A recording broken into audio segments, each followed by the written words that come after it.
Hello, hello. I want to show you a cool trick to use unique values in tests. I have here a sample counter. It's basically an agent or a gen server, and underneath the hood, takes an initial value, a possible name with how we're going to register this, and we start that agent, and then we can just get the particular value or increment the value.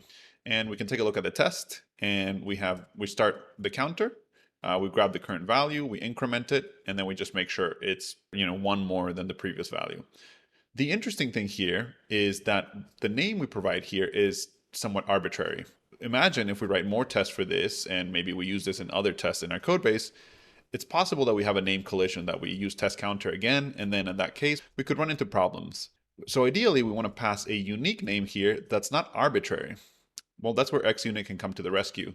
When you grab the text context here and you grab the test, which is actually the test name, this gives us the test name, this part, as an atom. So if we take a look at this, let's see what it gives us. I'll run the test. And there we go. It's the full test name, but in atom form. So instead of defining it as the name of our counter, test counter, we can simply pass the test name here. And we can rerun the test. And now this is going to pass, but we have a non-arbitrary, unique name for our counter. Hope you like it.